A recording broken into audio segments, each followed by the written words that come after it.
Part 1. The Burning. The colony world of Dehan was beautiful that morning. Dr. Nari stood in her garden, watching the twin moons fade as the yellow sun rose over the eastern mountains. She had lived here for 15 years, raised her 2 children on this world, and loved every moment of it. 12 million humans called Dehan home. They had built cities, planted forests, and made this distant planet into something wonderful. Nari did not know this would be the last sunrise she would ever see. The warning came without mercy. A massive alien ship appeared in orbit, dark and covered in strange symbols. It belonged to the Vrakan Dominion, a powerful reptilian species that ruled 17 star systems with an iron fist. Their message was simple and cold. All humans must leave Dehan within 48 hours. The world belonged to them, they claimed. It was a holy site from their ancient past.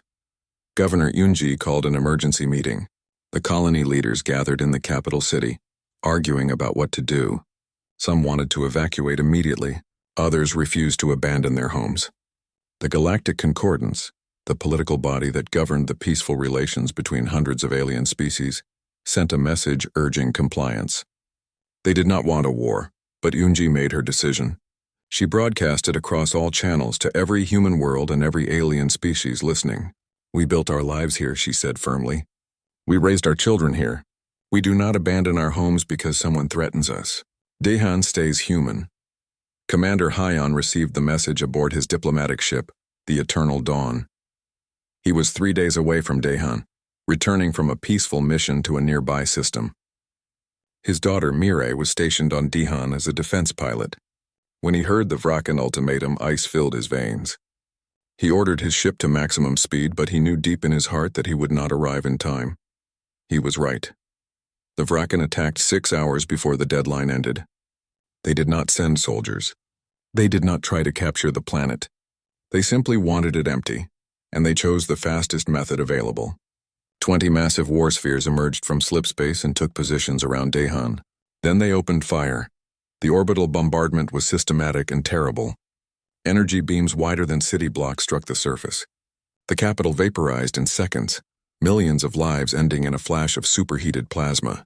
The forest that colonists had spent decades planting burst into flames that could be seen from space. The oceans began to boil, steam rising into the atmosphere in massive clouds. Dr. Nari was in her laboratory when the first strikes hit. The buildings shook violently. Alarms screamed. She ran to the communication console and began transmitting, documenting everything. "This is Dr. Nari of Dehan Colony," she said, her voice surprisingly steady despite the terror she felt. "The Vrakan are bombarding civilian targets. They are targeting cities, schools, hospitals. This is not war. This is murder." The building shook again harder. Dust fell from the ceiling. Nari kept transmitting. "Tell Earth what happened here. Tell them we stood our ground. Tell them we did not run." Another impact, much closer. The lights flickered. Nari looked at the family photo on her desk, her husband, her 2 children, all smiling. "Tell them we loved this world. Tell them." The transmission ended in static. Mireille managed to get airborne in her defense fighter. She was one of 50 pilots who scrambled when the attack began, desperately trying to intercept the bombardment. But their small ships were like insects attacking a giant. The Vrakan war spheres had shields that absorbed their weapons' fire. Mireille watched in horror as her fellow pilots were swatted from the sky. She changed tactics. If she could not stop the bombardment, she could save lives. Mireille guided her fighter to the southern continent where evacuation ships were launching. She provided cover fire, giving the civilian ships precious seconds to escape. 3,000 people made it off the planet because of her actions. Then a Vrakan beam struck her defense platform and her fighter tumbled from the sky. Mireille ejected at the last moment, her escape pod caught by an evacuation ship. As they fled into space, she pressed her face against the window and watched her homeworld die. The beautiful blue-green planet was turning black and orange, covered in fire and ash. She had been born on Dehan. Her friends were down there. Her life was down there. Now there was only fire. Commander Hyon arrived to find hell. His ship dropped from slipspace at the edge of the system, and his sensors immediately showed him the truth. Dehan was gone. The atmosphere was choked with ash. The oceans were steam. The cities were craters. No life signs registered on the scanners. Jan stood on his bridge, staring at the view screen, unable to speak. His crew was silent around him. They had all known people on Dehun. Some had family there. They had failed to arrive in time, and 12 million humans had paid the price. The Fracken war spheres were already gone, jumped back into slip space. They had completed their mission and left without a word.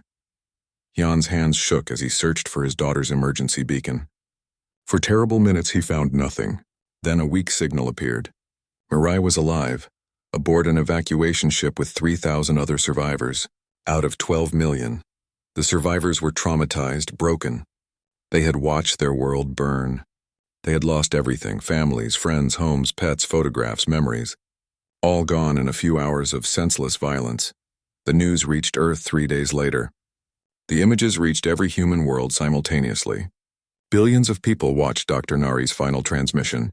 They saw the burning cities. They saw the boiling oceans. They saw what the Vraken had done. The Galactic Concordance called an emergency session. For 3 days, the representatives of 847 species debated what to do. Some called for military intervention. Others urged caution. The Vraken Dominion was powerful, and war would destabilize the galaxy. In the end, they voted for a formal censure and minor trade sanctions. No military action. No justice for the dead. The human delegates walked out without a word. Admiral Taeyang stood before Earth's United Assembly. He was an old warrior, scarred from decades of service, known for his brilliant strategic mind. He had fought in the expansion wars and led humanity through countless crises. Now he faced the greatest decision of his life. The galaxy has shown us its true face, Taeyang said quietly. When we needed justice, they gave us politics. When we needed action, they gave us words. When we needed allies, we stood alone. He paused, letting his words sink in. The Fracken believe this is over. The Concordance believes we will accept their judgment. They are all wrong. His voice grew harder, colder. Humanity remembers. We remember our dead. We remember our world. And we will make certain the galaxy never forgets what happens when you burn a human world. The vote was unanimous. Every nation, every colony, every human voice spoke as one. Humanity withdrew from the Galactic Concordance and declared total war against the Vraken Dominion. The age of human mercy had ended. The age of human wrath had begun. Part 2. The awakening Earth changed overnight. Every single human world received the same orders. Prepare for total war. Factories that made civilian vehicles began producing military ships. Mining colonies increased their output by 300%. Agricultural worlds stockpiled food for a long conflict. Humanity had not fought a real war in over a century, but the instinct remained buried in their genes, waiting to be awakened. Master Engineer Daehyun stood in the largest shipyard orbiting Earth, watching thousands of workers swarm over the skeleton of a new warship. He had designed civilian vessels his entire career: colony ships, cargo haulers, peaceful exploration craft. Now he was building instruments of war, and the change terrified and excited him in equal measure. "How many can we build?" Admiral Taeyang asked, standing beside him. "With current resources, 1,500 capital ships in 18 months, Daehyun replied. "But these will not be like our old defensive fleet. These ships are designed for one purpose only: to kill Vraken and survive long enough to kill more." The new warships were sleek and deadly. They had triple reinforced armor, engines that could push them to incredible speeds, and weapons that made Daehyun uncomfortable. Humanity was building ships that had no purpose except destruction. There were no diplomatic quarters, no science labs, no comfortable crew spaces. Just weapons, armor, and the minimum needed to keep humans alive. Meanwhile, Strategic Coordinator Jisoo worked in an underground command center beneath the Pacific Ocean. She had studied every battle in human history, from ancient warfare to modern conflicts. Now she was writing the doctrine that would guide humanity's war. "The galaxy fights like it is playing a game," Jisoo explained to her staff. "They have rules, honor codes, expected behaviors. They fight for territory and resources. They negotiate. They surrender." She smiled coldly. "We will not play their game. We will fight to erase the Vraken from existence. We will be faster, meaner, and more vicious than anything they have ever faced." The battle plans she created were brutal. Humanity would not meet the Vraken in open battle where numbers mattered. Instead, they would strike like ghosts, hit hard, kill everything, and vanish before reinforcements arrived. They would target military installations, supply depots, communication relays. They would make the Vraken afraid to sleep. Dr. Juan led the Weapons Development Division.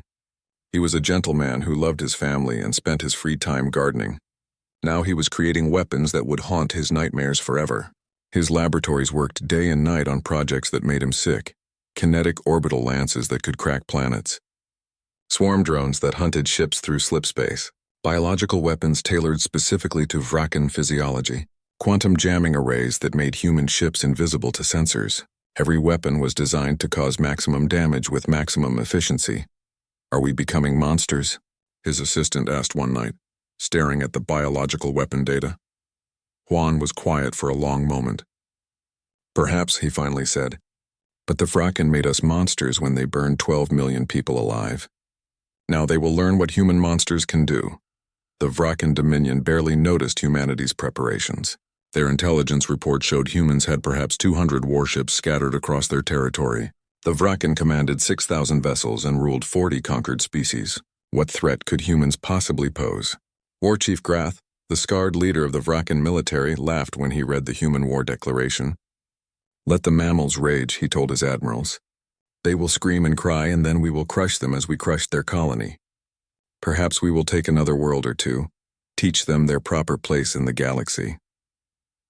The Vraken had been the dominant military power for 300 years. They had never lost a war.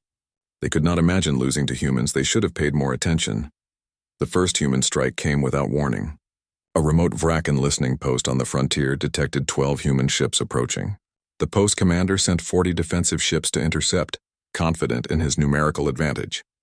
The humans had always been cautious in the past, diplomatic, avoiding conflict. Captain Byung-ho commanded the lead human vessel. He had lost his sister on Daehan. His orders were simple: kill everything. Leave no survivors. Send a message. The Vraken ships formed a traditional battle line, expecting a long-range energy weapon exchange. Instead, the human ships accelerated directly toward them at speeds the Vraken thought impossible. Human engines were pushed beyond safety limits, beyond manufacturer specifications, beyond sanity. At point-blank range, the human ships fired. Not energy weapons, but simple metal projectiles accelerated to nearly the speed of light. Thousands of tungsten rounds tore through the Vraken fleet.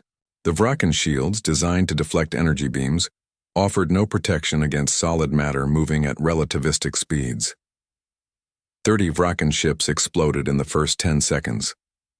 The remaining vessels tried to retreat, but the humans launched swarm drones, thousands of small, self-replicating hunter-killers that pursued them through slipspace.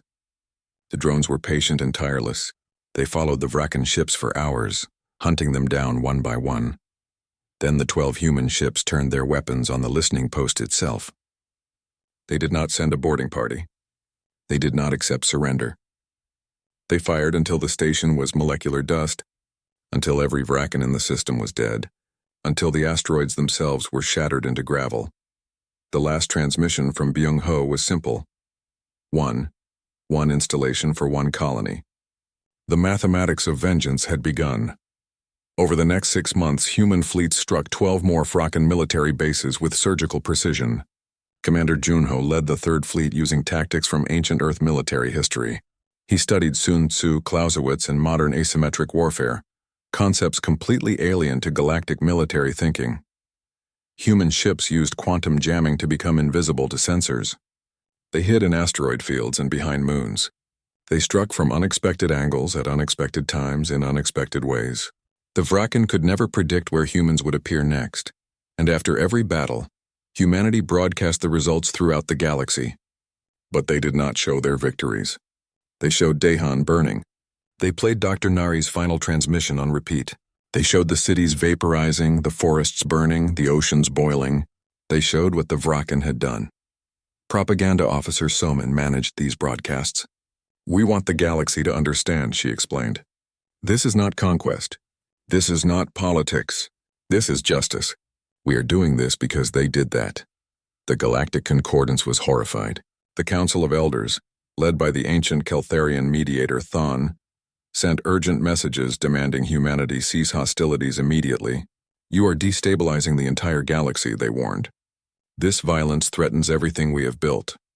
Admiral Taeyang's response was broadcast to all 847 species. You had your chance to deliver justice. You chose politics over principle, comfort over courage. We choose memory over mercy. The Vrakan will pay for Daehan, and the galaxy will watch. Species across the galaxy reacted in different ways. Some were terrified of humanity's ferocity. Others were secretly pleased to see the Vrakan getting what they deserved. Many began to question the Concordance's effectiveness. If they could not protect Daehan, could they protect anyone? War Chief Grath grew increasingly humiliated by the constant defeats. The Vrakan military had never faced an enemy like this. Humans fought without honor, without rules, without mercy. They were like demons from ancient nightmares. Grath made a decision. He would assemble the Dominion's Grand Armada, 3,000 warships, the largest fleet deployed in 600 years. They would strike at a human colony world and show these mammals the true cost of defiance. The target was New Busan, a colony world with 8 million humans. Intelligence Officer Yuna, a human spy working deep behind Vrakan lines, discovered the plan and transmitted a warning. Admiral Taeyang had 72 hours to prepare a defense with only 300 ships stationed near New Busan. The odds were 10-1 against humanity. By conventional military logic, New Busan was doomed. But humans had stopped following conventional logic the day Daehan burned. Taeyang smiled when he received the intelligence report. "They are coming to us," he said softly. "They are bringing their fleet to a place where we can choose the battlefield." He immediately began moving ships, hiding them throughout the New Busan system, in asteroid fields, behind moons, inside the rings of the gas giants. The trap was set. The Vrakan were coming, and humanity was ready to show them that numbers alone do not win wars. Grath's armada emerged from slipspace in perfect formation, 3,000 warships arranged in an overwhelming display of power. They found New Busan apparently undefended, with only a few civilian ships fleeing in panic. "Begin bombardment," Grath ordered. "Show the humans what happens when they resist the Dominion." His ships moved into orbital positions, preparing to repeat what they had done to Daehan. In his arrogance, Grath never considered that humans might learn from their enemies' tactics. The moment the Vrakan fleet committed to their positions, human ships emerged from every direction. Part 3. The Battle 800 human warships emerged from hiding simultaneously. They appeared from the asteroid fields, from behind the moons, from within the gas giants' rings. The Vrakan had expected 300 defenders. Instead, they faced a coordinated ambush from forces they never detected. Captain Mireille commanded the lead squadron. She had survived Daehan's burning, spent months recovering from her injuries, and requested assignment to the most dangerous missions. Her ship bore the name Eternal Remembrance, and painted on its hull were 12 million small dots. One for every person who died on Daehan. "All ships," she transmitted calmly. "Fire at will. Show them what humans do to murderers." The human fleet did not fight with honor or dignity. They fought to kill. Their first targets were not the Vrakan weapons or shields, but their life support systems. Human weapons tore through ship hulls, venting atmosphere into space. Vrakan crews died by suffocation, freezing in the void. The humans broadcast Vrakan distress calls on all frequencies, creating confusion and panic. They used captured Vrakan ships as shields, pushing the wrecks toward enemy vessels. They targeted engines first, crippling ships, and then returning later to finish them off. Every tactic was designed to create maximum chaos and terror. War Chief Grath watched in growing horror as his fleet fell apart. His ships were superior in individual combat, but the humans moved like a school of fish. Coordinated, fluid, adapting instantly to changing conditions. When he sent reinforcements to one sector, the humans vanished and struck somewhere else. When he tried to reform his battle lines, human ships slipped between the gaps and fired into vulnerable positions. "They fight like animals," Grath roared. "Without honor, without rules." His second-in-command looked at him with dead eyes. "They fight to win, War Chief. We fight to look impressive." The battle lasted 18 hours. Grath tried every standard military tactic in the Vrakan playbook. The humans countered everything. They had studied galactic military doctrine and designed their entire strategy to exploit its weaknesses. When Grath finally ordered a retreat, only 300 of his 3,000 ships managed to escape. The rest were destroyed or captured. The Grand Armada, the largest Vrakan fleet assembled in 6 centuries, was annihilated by a force less than one-third its size.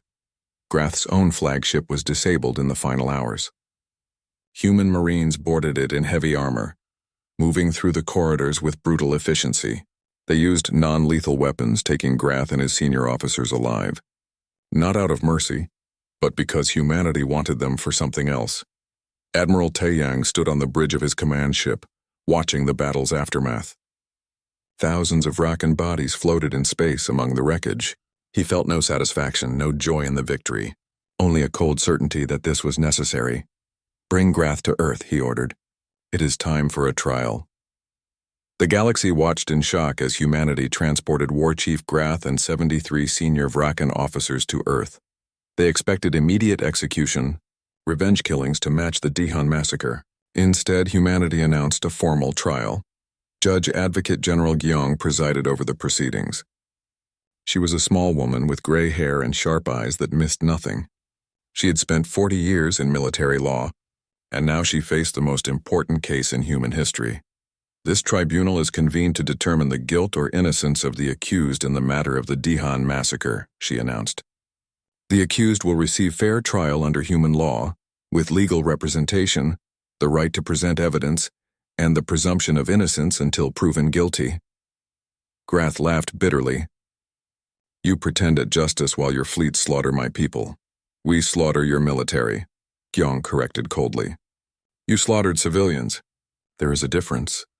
The trial was broadcast to every species in the galaxy. Humanity presented evidence methodically. Sensor logs showing the Vrakan bombardment, Dr. Nari's final transmission, testimony from the 8,000 survivors, medical records of the dead and wounded, satellite images of the burning world. The Vrakan defense argued that Dihan was a legitimate military target, that humanity had refused to evacuate, that the Dominion had the right to reclaim its holy sites. Their lawyers presented ancient religious texts and territorial claims dating back thousands of years. For 3 weeks, the trial continued. The galaxy watched humans document every detail, follow every procedure, respect every legal right of the accused. This was not revenge. This was justice. When the verdict came, it was unanimous. Grath and his officers were found guilty of genocide, crimes against humanity, and violations of the laws of war. The sentence was life imprisonment without possibility of parole. The galaxy expected execution. Instead, Grath and his officers were taken to a maximum security prison on a remote human world. They would spend the rest of their lives in small cells, alive but powerless, monuments to the consequences of their actions. "We could have killed you," Admiral Taeyang told Grath before his imprisonment. "That would have been easy. Instead, we want you to live a long, long life, thinking every day about the 12 million people you murdered. We want you to wake up every morning knowing you lost, that humanity defeated you, that your name will forever be synonymous with failure and atrocity." Grath said nothing. What could he say? His pride, his fleet, his entire empire was crumbling. The Vrakan Dominion was in chaos. 40 conquered species within their territory sensed weakness and launched rebellions. Vrakan colonies demanded the war end before humanity destroyed them all. The civilian government, led by Administrator Velk, began secret negotiations with human diplomats. Meanwhile, humanity pressed its advantage. Fleet after fleet struck Vrakan military installations. Commander Junho developed new tactics for each battle, never repeating the same strategy twice. The Vrakan military, trained in conventional warfare, could not adapt fast enough. Dr. Huan's weapons proved devastatingly effective. Swarm drones hunted Vrakan ships through slipspace, giving them nowhere to hide. Quantum jamming arrays made human fleets invisible until they chose to strike. Kinetic lances destroyed orbital defenses from ranges the Vrakan could not match. But humanity's most powerful weapon was not military. It was psychological propaganda. Officer Somin orchestrated a campaign that targeted not just the Vrakan military, but their civilian population. Human broadcasts showed the reality of war, the bodies, the destruction, the suffering. They contrasted images of burning Dahan with images of burning Vrakan military bases. "This is what your leaders did," the broadcast said. "This is what your leaders caused. This war can end when your leaders surrender. Every death from this point forward is their choice, not ours." The message was clear. Humanity was fighting the Vrakan government and military, not the Vrakan people. This was about justice for Dihan, not extermination of a species. The civilian reaction was immediate. Riots broke out on Vrakan Prime, the Dominion's homeworld. Millions of Vrakan citizens demanded an end to the war. They had been told humans were weak, that the Dominion would crush them easily. Instead, their military was being systematically destroyed by an enemy that seemed to anticipate every move. War Marshal Krevok, who assumed command after Grath's capture, demanded absolute resistance. "We will fight to the last ship, the last soldier, the last breath," he proclaimed. The Dominion does not surrender. But Administrator Velk saw the mathematics clearly. Humanity had destroyed over 4,000 Vrakan warships. They had shattered every major military installation. The subjected species were in open revolt. The Empire was dying. Velk made contact with Ambassador Isul, humanity's chief diplomat. "What are your terms?" he asked simply. "Unconditional surrender of your military," Isul replied. "Dismantling of your offensive capabilities. War crimes trials for everyone involved in the Dahan massacre. Reparations to the survivors. Independence for all species you have conquered.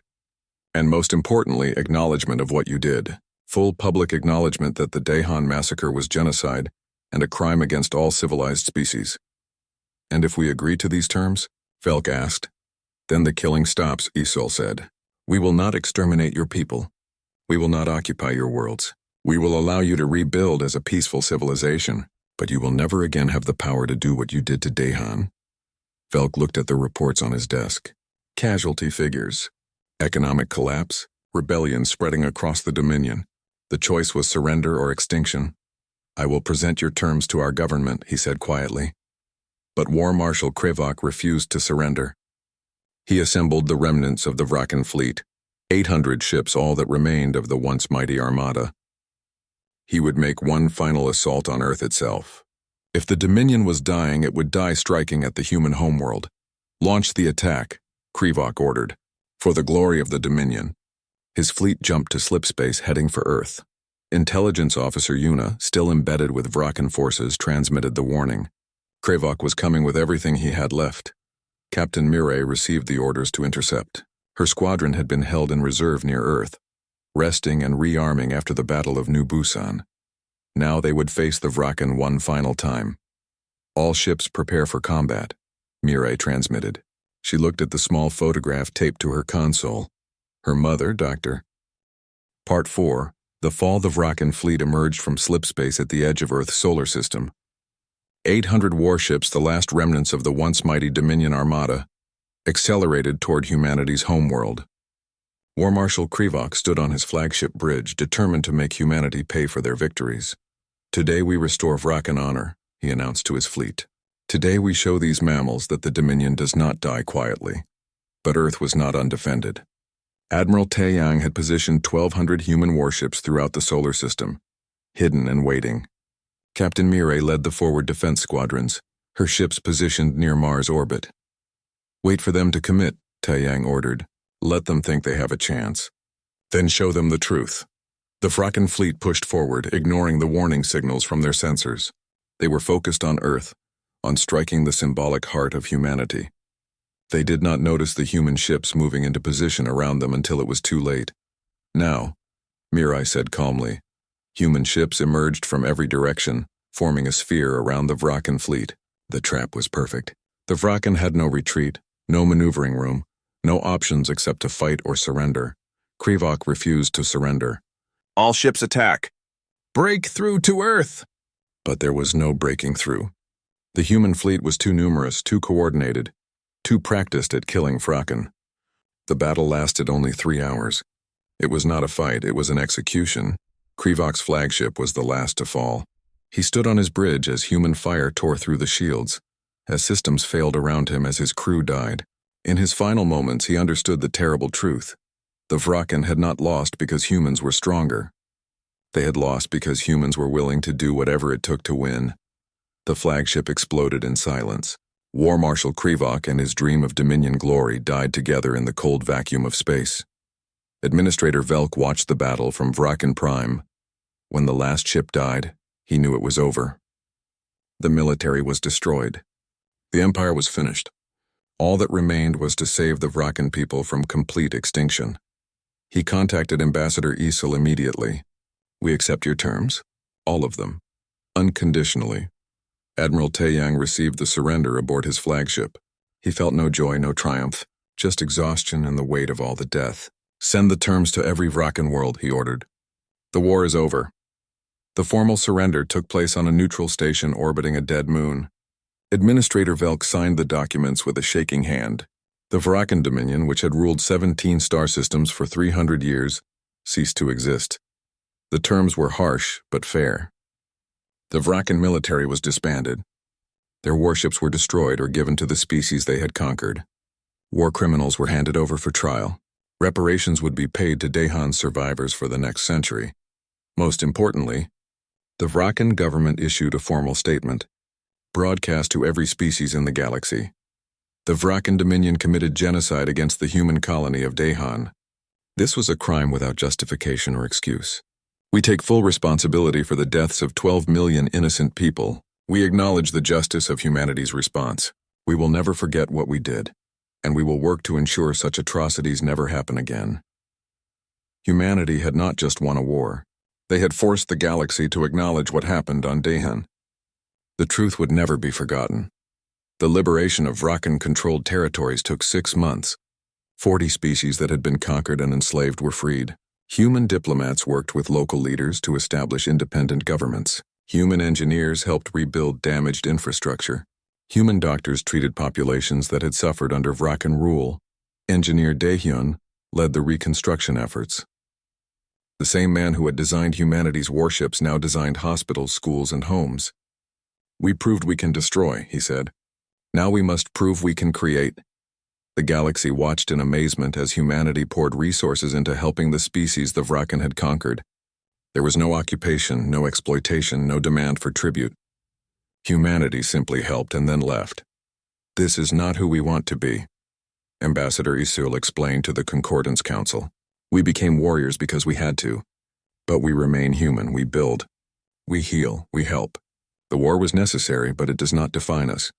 Judge Advocate General Gyeong oversaw the war crimes trials. 73 senior Vrakan officers had been captured, including War Chief Grath. Over the next year, each received a fair trial with evidence, witnesses, and legal representation. The trials were difficult. Survivors from Dahan gave testimony that made hardened soldiers weep. Videos of the bombardment were shown repeatedly. The scale of the atrocity was documented in terrible detail. In the end, all 73 were convicted. Some received life imprisonment. Others received lesser sentences based on their level of involvement. Every verdict was based on evidence and law, not revenge. "This is how civilization responds to atrocity," Young said in her closing statement. "Not with more atrocities, but with justice. We will remember the dead. We will punish the guilty, but we will not become monsters ourselves." The Vrakan people struggled with their new reality. For generations they had been told they were superior, that their military might make them special. Now they were defeated, their empire gone, their leaders imprisoned for genocide. Some Vrakan refused to accept the truth. They claimed the trials were unfair, that humanity had exaggerated the Dahan massacre, that the Dominion had been unjustly destroyed. These voices grew quieter over time as the evidence became undeniable. Most Vrakan, especially the younger generation, accepted responsibility. They learned about Dahan in their schools. They studied what their leaders had done. They worked to build a new Vrakan identity, one based on peace and cooperation, not conquest and domination. Memorial Keeper Sunhee oversaw the construction of monuments on every human world. 12 million names were carved into stone and light. Every person who died on Dahan was remembered. Their names, their faces, their stories. The memorial on Earth took up 3 square kilometers, a field of white stone stretching to the horizon. The Dahan colony site itself became a protected memorial world.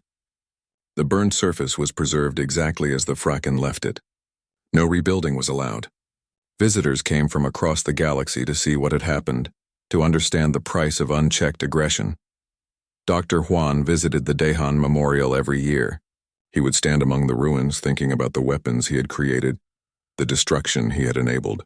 "I helped win the war," he said quietly, "but I will spend the rest of my life trying to forgive myself." Captain Mirai found her mother's name carved into the Earth Memorial. Dr. Nari was listed among the scientists who died in the bombardment. Mireille traced the letters with her fingers, remembering the garden on Dihan, the smell of flowers, her mother's laugh. "We won, Mom," she whispered. "They paid for what they did. But it does not bring you back." Admiral Taeyang retired after the war. He was 68 years old and had given his entire life to military service. He moved to a quiet farm and tried to find peace. But every night he dreamed of burning worlds and dying ships. The victory had been necessary, but it had cost him something he could never recover. The Galactic Concordance reformed itself in the wake of the Vrakan defeat. The old council structure, which had failed to protect Dahan, was replaced with a new system. Ambassador Isel proposed the Earth Concordance Defense Pact, a mutual defense agreement backed by real military force. 60 species joined immediately. They had watched humanity destroy the Vrakan Dominion and understood that human protection was more reliable than concordance politics. The new pact had simple rules: attack one member, face all members. No debates, no delays, no political calculations, just immediate, unified response. "This is what the concordance should have been from the start," Isol said. "Not a debating society, but a true alliance. We will hope for peace, but we will prepare for war. And if war comes, we will face it together." The galaxy entered a new era. The age of easy peace was over. Species that had grown comfortable and complacent now understood that civilization required more than good intentions. It required strength and the will to use it. Humanity had taught the galaxy a hard lesson. There are worse things than war. There is genocide. There is injustice. There is cowardice in the face of evil. And sometimes the only response to atrocity is overwhelming force. 100 years after the burning of Dahan, Professor Ariam published her definitive history of the war. She interviewed survivors, analyzed strategic decisions, and documented how humanity changed galactic civilization. Her book became required reading for every diplomatic and military academy in the galaxy. "The Vrakan made a calculation," Ariam wrote in her conclusion. "They believed they could burn a human world and face no meaningful consequences. They were wrong. Humanity responded with total war, not because they were savage, but because they understood something the galaxy had forgotten. Evil unchallenged is evil encouraged. The galaxy is more peaceful today because humanity was willing to fight when others were not. The Vrakan Republic, formed from the ruins of the Dominion, sent official delegates to the Centennial Memorial Service on Dihan. Young Vrakan, 3 generations removed from the war. Part 5, The Legacy One. 100 years after the war ended, Fleet Admiral Jinho stood before the assembled delegates of 217 species. He was the grandson of Captain Mirai, who had survived Dihan's burning. He had grown up hearing stories of the war, learning from those who had lived through humanity's darkest and brightest moments. "Today marks the centennial of peace," Jinho began, his voice carrying across the vast assembly hall on Earth. 100 years since the last shot was fired in the Vrakan War. 100 years since humanity laid down its weapons and chose construction over destruction. The delegates listened in respectful silence. The galaxy had changed dramatically in a century. The Galactic Concordance had evolved into a true defensive alliance. Wars still happened, but they were smaller, shorter, and resolved quickly because the unified response made aggression costly and pointless. "But we must never forget why this peace exists," Jinho continued. His tone hardened. "Peace exists because the galaxy remembers what happens when evil goes unchallenged. Peace exists because humanity showed that some crimes demand absolute justice. Peace exists because we burned the lesson into galactic memory with fire and blood." He paused, letting his words sink in. 12 million humans died on Dahan. The Galactic Concordance of that era failed them, failed to act, failed to protect, failed to deliver justice. We will not forget that failure. We will not allow it to happen again. In the audience, old veterans nodded. Some had fought in the war. Others had rebuilt in its aftermath. All remembered. The memorial world of Dihan received 5 million visitors that centennial year. Humans came to remember their dead. Other species came to understand what had sparked humanity's wrath. Vrakan came to face their history and honor the victims of their ancestors' crimes. Among the visitors was a young Vrakan student named Kale. He was 20 years old, born long after the war. He walked through the preserved ruins, seeing the melted cities, the glassed forests, the empty ocean basins. It made him physically ill. How could they do this? He asked his teacher. They believed might made right. The teacher replied sadly. They believed other species existed to serve Vrakan interests. They forgot the most important rule of civilization. You do not murder the innocent. Kyle stood before the central memorial, where 12 million names were carved. I am sorry, he whispered to the dead. I am so sorry for what they did to you. A human woman standing nearby heard him. She was old, one of the last survivors of Dehan. She placed a gentle hand on the young Vrakan's shoulder. You did not do this, she said, but by remembering, by learning, by being better than they were, you honor the dead. That is all we can ask. The human-Vrakan relationship had healed remarkably well over the century. Interspecies marriages were common. Vrakan studied at human universities. Humans worked on Vrakan worlds. The younger generation saw each other as individuals, not as members of species that had once been at war, but the memory remained. Every Vrakan child learned about Dehan in school. Every human child learned about the war and why it had been necessary. The past was not forgotten. It was used to build a better future. Captain Borum, great-granddaughter of Commander Hyan, stood on the bridge of the exploration vessel Eternal Remembrance. She was leading humanity's first expedition beyond the home galaxy, heading toward Andromeda with a crew of 3,000 from 40 different species. In her personal quarters, she kept a small plant in a protected case. It was grown from a seed preserved from the last surviving garden on Dehan. Dr. Nari had been a botanist, and one of her assistants had managed to save a single seed before the evacuation. That seed had been kept in storage for a century, a living memory of the world that was lost. When humanity established its first colony in the Andromeda galaxy, Boram would plant this seed in the new soil. Life from Dehan would live again, on a world that had never known war or suffering. We carry the past with us, Boram told her crew, not as a burden, but as a reminder. We explore, we discover, we build, but we also remember. We remember what we lost, and we remember what we will never allow to happen again. The Andromeda expedition carried humans, Vrakan, and dozens of other species working together. It was a symbol of the new galactic civilization, one built on cooperation, mutual defense, and the hard-learned lesson that evil must be opposed.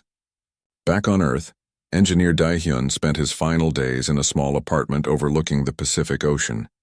He was 96 years old, and his body was failing, but his mind remained sharp, filled with memories of ships built and battles won.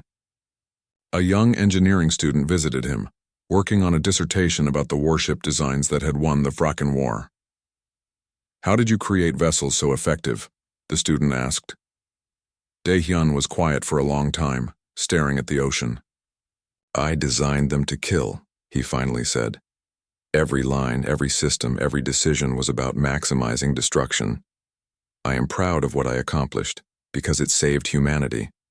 But I am also ashamed, because I proved I was capable of building such things. Would you do it again? The student asked. In a heartbeat, Daehyun replied without hesitation. If humanity were threatened like that again, I would build worse weapons with a clear conscience. That is the burden of being human. We are capable of terrible things when we must be. The key is making sure we only do them when we must. Dr. Huan had died 10 years earlier, but his legacy lived on. The weapons he designed had been destroyed after the war, the data wiped from every database. Humanity did not want to keep such terrible knowledge readily available. But Huan had written a sealed document, to be opened only by the President of Earth in case of extreme emergency. In it were the specifications for every weapon he had created. I hope you never need to read this, Huan had written in the document's introduction.